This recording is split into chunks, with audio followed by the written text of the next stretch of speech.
I'm Duran Gonzalez, and today I'll be giving you my definition on leadership.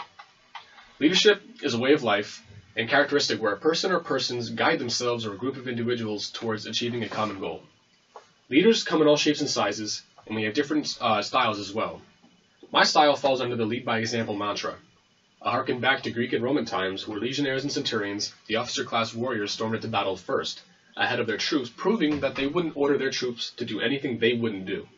This is the style of leadership I most respect and respond to.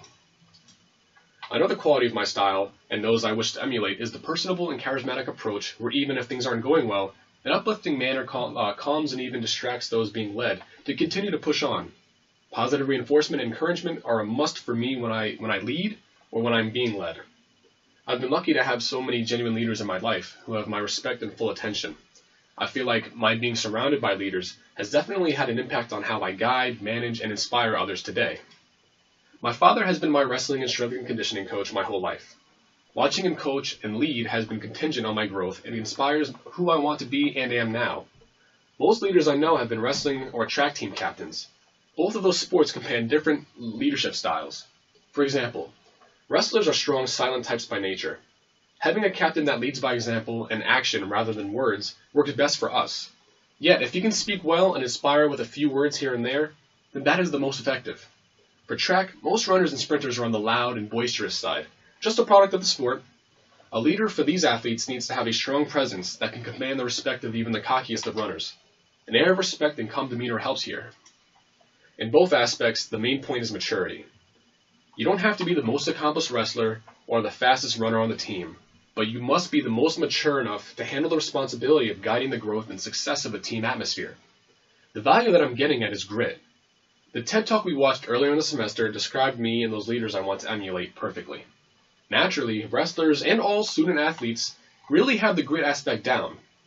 Grit to me defines a leader. A respect and eagerness for a seemingly insurmountable challenge that no matter how many times it knocks them down, they will not stop getting back up and dusting themselves off. As a person that falls constantly, I've developed an all too familiar relationship with grittiness. If someone has grit, then I know they have the potential to be an inspiring leader. Grit instills within people like us the feeling of, yeah, we've been there. Yeah, it knocked me down. But if I can get back up, so can you. And you're not alone. I will help you get back up. We will do this together. This is a trait you either have or you don't. You can't teach grit. Yes, grit can be learned.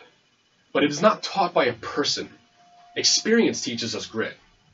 My motivation is fueled by the desire to pay forward the good deeds done to me by leaders like my father, my high school wrestling captain Mike Russo, track coaches, and track captains as well. Despite my developing leadership being advised by certain programs, seminars, and experiences over the years, there is still plenty of room to grow. The quality of being open to growth is a sign of maturity, and therefore a sign of leadership as well. If someone refuses to acknowledge that, then they're wrong. How can they possibly be accepting of new ideas and people? I wouldn't want to follow someone who is afraid of making mistakes, or of being wrong, or being afraid to stand up against adversity. Leadership is so much more than a title and position. It's a mindset. Finally, I want to personally continue to grow into positions of leadership as they present themselves to me and as I seek them out. I work best under pressure, and I put myself under pressure when I involve myself in as many activities as possible. In a generous way, as I've said before, I want to give back to the community. I want to immortalize myself in the school. Currently, as a member of the wrestling team, I'd like to take on a leadership role of some sort, whether it be as a captain or treasurer or vice president, whatever it is. Another way could either depend on if I am chosen to become an RA or to remain in the LC to mentor others. I don't believe I am missing anything from my experience. Everything that I need to be successful has been laid out for me. It depends on my drive to strive, to take advantage of the tools presented to me. It depends on me wanting to grow and to be better. And with UConn's help, I will. Thank you for listening.